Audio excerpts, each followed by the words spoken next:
Hi there, and welcome to the Real Vision Daily Briefing. It's Friday, February 18th, 2022. I'm Maggie Lake here with Christian Alexander of MacroLink. Hi, Christian. It's great to see you again.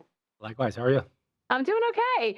I'm doing okay considering what's been going on. It's been kind of brutal to watch the action in the equity market over the last couple of weeks, and we saw selling off into the close once again, heading into what's a long holiday weekend here in the U.S. The S&P looks like it's going to settle down about 0.75%. The Nasdaq off 1.23%.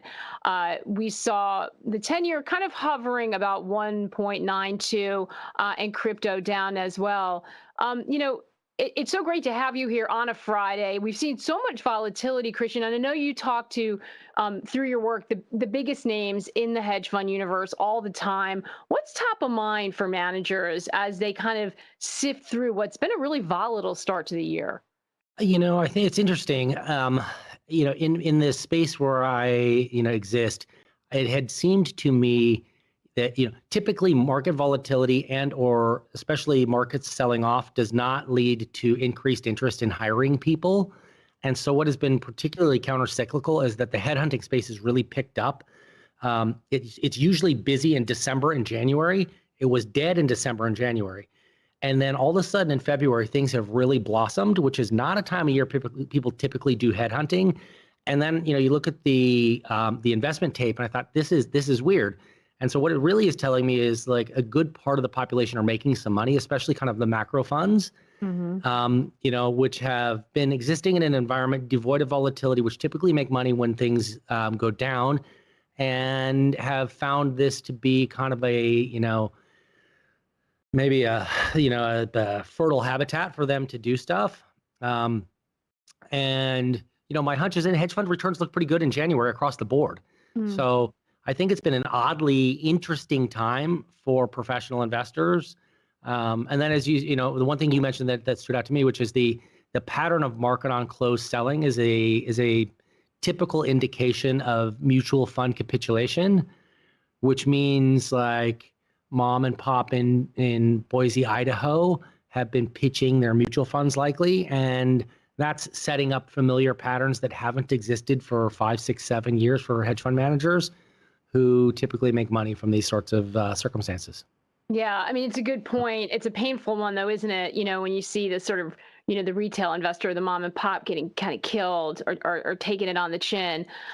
Um, that never sort of goes down well, especially in the world of politics. We're going to get to that in a second. I'm interested though. I think somebody went back and checked the tape. We talked in, I think it was November, and Yep. we were talking about inflation and the prospect of it being stickier. And we've certainly seen that play out. 3 years ago, if we go back, we were on Real Vision talking about the hedge fund outlook in the era of easy money. Now we've got the potential end of easy money, higher interest rates, inflation that there's still debate about it, but it certainly looks like it's going to be a lot higher Yep. for a lot longer. Um, you know, what's the outlook for the hedge fund industry and for the sort of what is the smart money doing around that kind of scenario? To be honest, I think the smart money, there's an awareness that inflation is a real issue, and then there are formats to trade inflation as a product. And there's certainly there's certainly interest in the basis rates RV and inflation as strategies among hedge funds, which tells me this is strategically where people want to be positioned.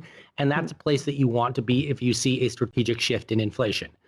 And then the other thing that sort of kind of corroborates the thinking and also what you're asking is how strong growth has been against a backdrop of successively high inflation prints, which then tells me really if you're worried about inflation expectations, those are embedded now because people haven't curbed their spending habits, which tells me they have taken on board inflation. Mm. If you don't expect inflation and you experience sticker shock, you don't purchase the product. But that growth has continued to cycle forward at such a rate, tells me that people have taken on board the expectation of like the current rate of inflation, which means and this is what we talked about last time, but which means that the expectations game has been conceded at this point. Yeah. Well, that's certainly what the Fed is hoping to get a handle on. What happens and how we respond. I think there's some divide about that. Larry McDonald sat down with David Einhorn for a wide-ranging interview, including his thoughts on Fed policy and inflation. Let's listen to a clip of that. The way the economy may slow is if they tighten financial conditions enough that it has a meaningful impact on, say, the stock market. And I know they're very aware of that.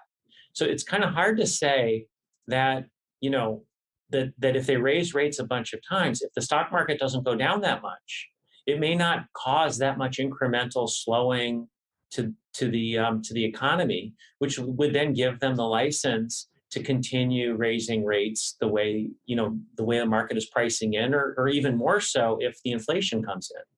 On the other hand, if they're concerned about asset values, and I believe they are, I don't believe they're concerned at this level, but at some level, I believe they would become quite concerned. Um, if they begin hiking rates and then the stock market kind of goes down a whole bunch, well, that might cause them to, at some point, decide that they need to choose between a bigger slowdown from the market going down versus fighting the inflation, which may not be thwarted at all or substantially unless they're able to have a real demand shock where demand goes down a lot, which is code for a real recession.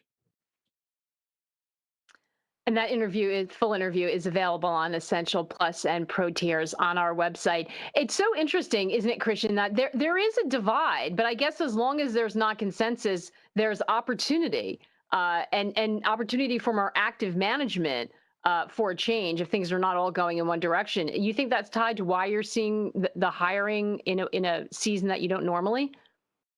I mean, I think it's tied to the fact that uncertainty has led to positive returns for people who thrive on uncertainty, and their opinions about these uncertain times have been confirmed by profits. And that leads people to double down. And the most illiquid asset in the marketplace is human capital. It's hard to hire, it's twice as hard to fire. And so, the first thing you pitch are assets. The second thing you pitch are people. The third thing you pitch is property. And then with respect to what David was saying in the earlier clip, I think there's interesting meat there, because what he describes to me is landing a fighter jet on the deck of an aircraft carrier amid a storm. And it's like, you got to get a lot of things right to go through the eye of the needle, plus to hit the top of the deck and to catch the ball and not to get blown off the deck by the wind. And, confidence and markets have a funny way of transforming virality into reality very quickly. And if the Fed loses control of that and asset prices become a shock, they get trapped in this whole kind of double universe where it's like, okay, we said we're not going to have a Fed put, and we said we're going to tighten, but we kind of need to have a Fed put because if things go down too much, it has recourse or consequence on the real economy. And balancing all of that is like a fourth dimensional chess challenge that it's going to be tricky. Yeah, and there seems to be a lot of agreement. The Fed not particularly set up for that. In this modern environment. You mentioned the fact that there have been a lot of profits, and that's been confirming the fact that people do well in uncertainty. One place that has not been happening is with Cathie Wood and the ARC funds. I mean, that has just been a brutal ride for her. She was out publicly speaking this week, defending her position, defending her thesis.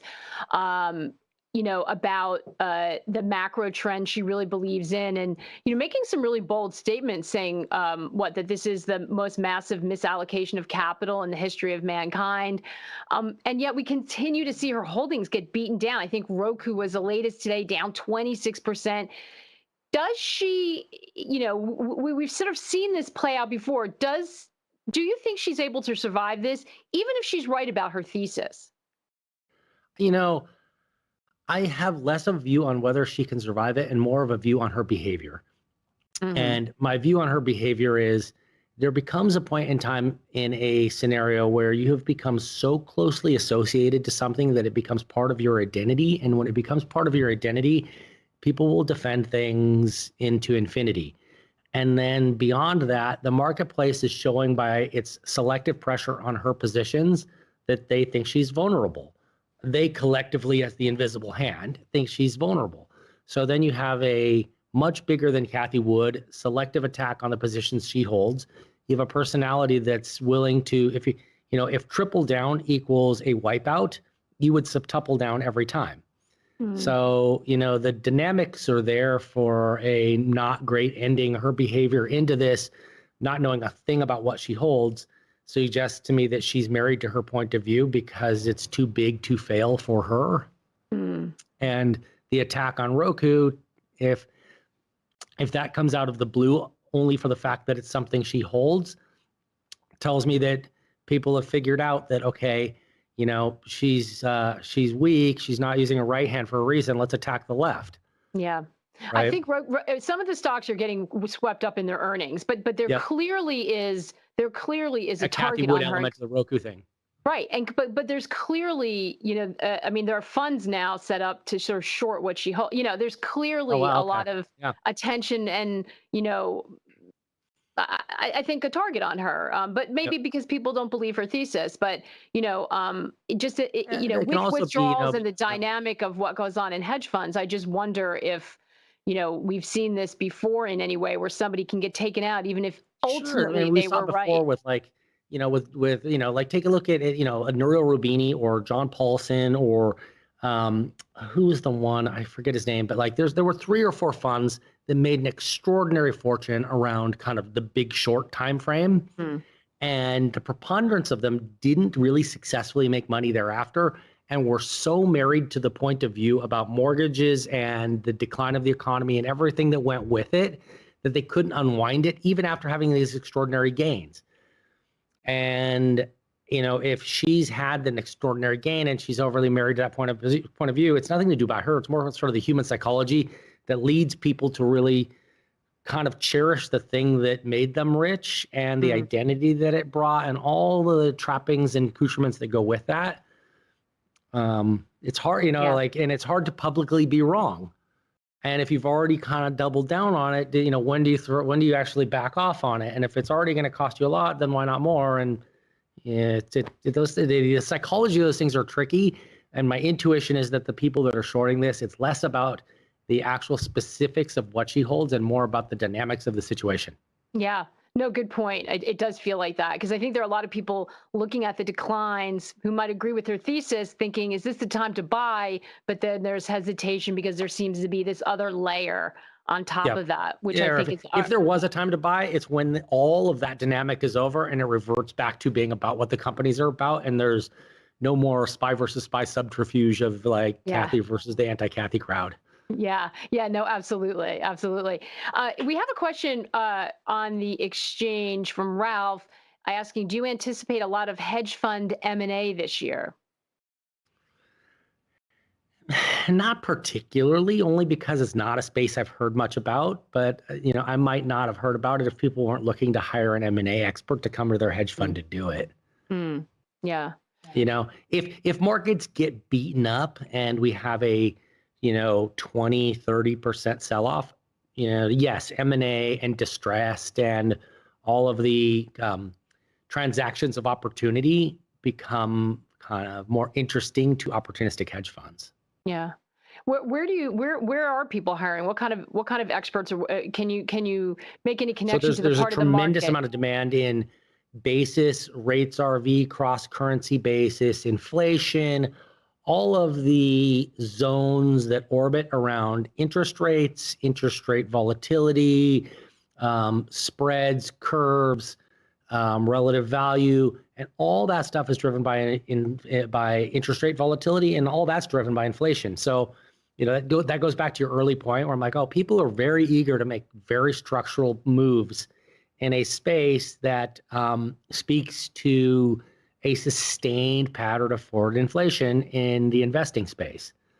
And that's where I see, and that's where I am seeing a sustained amount of interest and unusual interest. I.e., places that I didn't expect to call me that are asking about this stuff. Yeah. Well, I guess it makes sense if we're looking at it, really for the first time in a very long time, countries also moving at different paces, right? Whether they're Yep. ra- raising rates at different paces, or in the case of, if you span global, the developed world raising, China cutting or looking to support its economy. There's a lot going on that is not synchronous right now. So not surprising, perhaps, to find them looking for opportunity. Want to ask you about a headline that crossed, and we talked about it really briefly before we came on air, because I was away for a couple days and heard this quick headline and thought, oh, wait a minute, what's that? And it's something that's crossed your radar too, that maybe not a lot of people are paying attention to.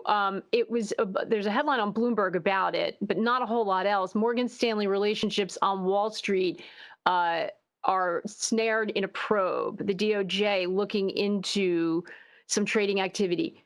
What do you know about this, and how problematic could this be? On the surface, does not seem like a good headline. Yeah, look, I don't know anything concrete about it other than, to me, it indicates interest in an area where significant profits have been booked in the last year, and it's a habitat where it's by occupational definition a dangerous place to operate, i.e., if you work on the capital markets desk at a major investment bank, it's probably the most sensitive job in the place. It's like handling nuclear material. The best you can do is don't get radioactive poisoning. And then it's a space that's been super busy. So then there's been a lot of handling of radioactive material. And then in these things, it's kind of like mixed martial arts in that it's a little bit of legal, it's a little bit of political, it's a little bit of commercial, and it's a little bit of public relations. And so, that an investigator has been asked to look at something doesn't necessarily mean they have to find specific dead to rights violations of law. It just needs to look bad. And then you have an environment where lots of people have made money and there's scope for things to look bad. And I'm like, it's, it gave me that same unsettling feeling that doesn't look good. It probably has more bad news to bear for banks, even if it doesn't lead to harmful consequences for individuals, which I certainly don't want to happen. But if that's the end outgrowth of it, or even if not, there's big bad headline risk here for banks. And it also tells me regulators are focused on this area where they're thinking in their mind they're likely to hit pay dirt because people made money last year doing this. And all we need is some emails and text messages and phone call patterns that look crummy to make a case. And careers are made on making cases. I don't love the setup. So I'm like, okay, this is what's been making money for banks for the last, ever since 2008, when the hedge funds were pulled out of the sales and trading desks. If the profit center for banks has been investment banking practices, and if the regulators are now making a big run at investment banking practices, and that's been a place where hedge funds have been able to make money in significant numbers for the last, or, the ones that are focused on it have had big numbers for the last couple of years. All that looks like a super dry, super aged forest that has like a medium-sized fire right now. But those have a funny way of getting real big and real hot.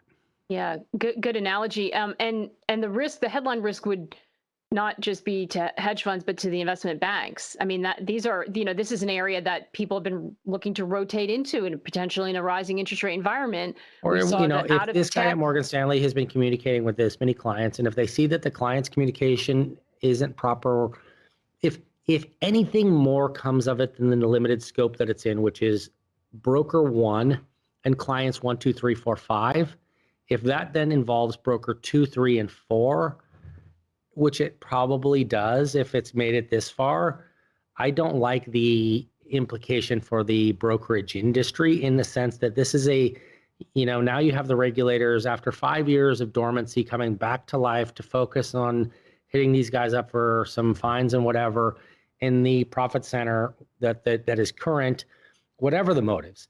If that suddenly becomes like a successful strategy, it's a signal to investors and banks that, hey, no matter how you like it, the regulatory and political apparatus are going to come around to whatever profit center every 5 years and show up to investigate. And if they do, all they need to do is find stuff that looks crummy, which I fear they might. If anybody read my emails, it would look crummy, but I'm not important enough. Yeah. No, and that's, that has got to be something that's on your radar. If you are exposed to the financial sector, that is going to be a story that you continue to watch, and we certainly will.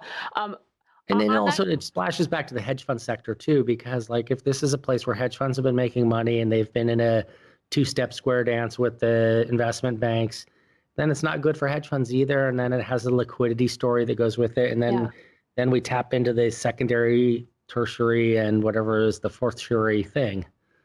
Yeah. And my concern is always when these things rumble in the background and you have volatility and you have geopolitical issues, and it's always a confluence of things that are coming from unexpected areas that have the potential to cause trouble. So again, another reason to bear watching that.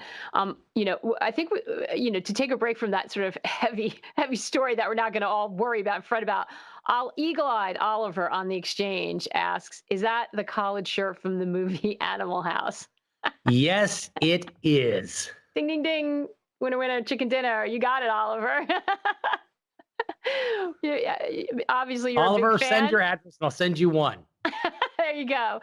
Drop it in the exchange, or you could contact Christian and you'll land a shirt. I love it. Some free giveaways. We also have a question asking about, because we have been talking about inflation, Dan Johnson on the exchange asking about thoughts on the housing market. We had some hot looking numbers again today. And this is one of the areas of inflation that worries people, because you can't sort of turn around. Not everyone's not moving every 3 months. Even if it starts to ebb down, they tend to be sticky, whether you're talking about rent or whether you're talking about home prices. And we did have some big moves today. I think home prices up 15%. Home sales were up strongly again. Is this an area that you worry about and you think is going to sort of feed into this longer term inflation story, Christian? I mean, it certainly feeds into the short term inflation story in the sense that it pushes up rents. And so if your price of if a used auto is, if you buy a 2-year-old auto and it's got 20,000 miles on it, and that costs you at a premium to what it sold off the lot in 2019, if gas prices are up 50, 60, 70%, and if rents are up 40, 50%, then your cost of living is up 40, 50%. And so in a short term, yes, absolutely. In an intermediate term, this is the way kind of I see it. Whenever there's stress in illiquid, or whenever there's stress in intangible liquid asset markets, i.e. stocks and bonds, which are things that you buy and sell, but you can't touch and they're highly liquid, there's a natural human instinct to seek out brick and mortar security. i.e. it's much better to buy the home next door and rent that to college students. That feels safer because I can see it and it's not in the hands of Wall Street guys and Morgan Stanley and the deal and all this stuff, whatever. It's over there. I can knock on the door and that. So that just, I think, is when you have a retrenchment away from liquid asset security markets and intangible asset security markets, there's a native human impulse among the, because like I used this as a general, but like the Des Moines, Idaho crowd or whatever, people who are not necessarily financial professionals, living not necessarily the coasts, to go to real estate. Mm-hmm. And it really happened. Like if you look back and look at the .com, when the .com bubble burst, there was a huge influx into real estate. And I personally, the reason I came to this point of view is I personally witnessed it with my mom, who was out purchasing property and taking money out of her savings account, or not savings, but her 401k, and buying homes, and was all successful and went great. And I'm not being critical, but like I could see the psychology play out firsthand through somebody that I'm very close to. Yeah. Absolutely. It's something people understand, unlike a lot of the parts of the market that we're currently talking about. There's lots of those. I don't understand. I've been doing this for the mid-90s. And that's why we love your honesty, Christian. The question from John on the exchange, and this is interesting. Is there concern about a lack of short sellers given the meme blowback? I hadn't thought about it, but that's an interesting thought. It's a super interesting thought. And, and even that, the meme blowback is kind of it's another spy versus spy in a socio-political environment, which is, you kind of have the super powerful, i.e. Elon Musk, harnessing the power of the meme to the Mm. benefit of his companies. And then you have the GameStop population, which really are not wealthy people, but there's a groundswell anti-establishment vibe there. But then they also have done, harm to the rich who have power and influence. But then again, the masses have power and influence too. So it's muddy. It's muddy. It's It's that one. That one's fascinating, that's though. It's fascinating. super. That's a super fascinating topic because Yeah. you can see where cults of personality have totally marshaled this space, Mm. and Elon Musk is the genius of that whole thing. Yeah. With his backing of Sheeb and his interest in all these kinds of meme-oriented ideas that Mm. has brought a ton of attention to him as a Pied Piper of meme things, which has benefited the share prices of stuff that he's in control of. Yeah. It's genius. It's genius, and maybe just the beginning. I always have, and I may be wrong about this, but I always have issue with calling them meme stocks because it doesn't sound serious. And I think this is the beginning of the tapping of something that's going to be a generational shift and super interesting in terms of It's shorthand for saying that virality matters in stock markets, and that communication channels that used to be primary, i.e., brokers calling people and telling them about stocks and all that stuff, is Twitter now, and it's available to people who are far more tech savvy than I am. That is hilarious. I can't even. I'm used to being able to go toe to toe with that, but you just outdid me. I don't have anything that looks remotely that old sitting in front of me. Yep. I think that there's a very broad underestimation of that community as well, which I think people will do at their peril. But there's a story. It took me months, weeks, and years and hours to understand what happened with GameStop, and I gave it a very serious, dispassionate, and almost professorial or investigative journalistic take, because I genuinely, without really having any interest in or a horse in the race, like our dog in the race, I don't care who won or lost. I just wondered why it happened and what happened. Yeah. And What the whole conclusions did you come Reddit to? thing, that it was really kind of the first event of super virality causing massive disruption in stock markets. Mm. And that's why so many people were perplexed, because it is an event unlike anything we've ever seen. But to the Gen Z or whatever the youngers are, they were born with an iPhone in their hand. And to them, that's a natural extension of communication. To me, it's an annoyance. And that's why I have a flip phone. Yeah. And community. Right. There's in that sense, the power of community. Yeah. I'm here in the studio because community to me is like in person. I know. Well, one day to all of us again too. There was quickly a story on out as well kicking around about this sort of race to launch ETFs that bet on single stocks like Tesla or Meta. Have you been hearing about, growth or interest in that area? What do you make of that? Is that a response to the sort of enthusiasm we saw I don't know around Tesla? what problem does it solve. Like, it means that the $1,000 stock is now a $25 stock, and you can buy 50 shares of it instead of one share of it or something. I don't know, the most interesting thing I've heard about Meta is how outraged the Twitter community has been about the fact that they're going to call people that are employees of Facebook Meta amigos or something. Meta mates. Like that's Meta. It just keeps getting worse. It just keeps. It does keep getting worse. Like the puke worthiness of it. Like, forget cringeworthiness. It's like, you guys need to get somebody that has some taste in there to stop. Like, tell you guys to stop saying stupid things, and your stock will stop going down. Yeah, maybe that's what's going on. I mean, come on. Like, it's not positive attention, and in the world of virality, you're getting negative attention for your corny ideas about what you're doing. That's not good. Question here: what 3 things do you find most interesting in the world and the markets right now? It's a really broad one, but an interesting one. You actually hit on it earlier. I think the Ukraine situation touches on 2 things. One, it touches on the American declinism and the risk that American military hegemony will continue to come under challenge, whether that's in Taiwan, where if the Chinese decided to act, our global military superiority, which has been based on aircraft carriers, is out the window because they have an aircraft carrier seeking missile that blows them out of the water. And so then we wouldn't really do that good if we showed up out there.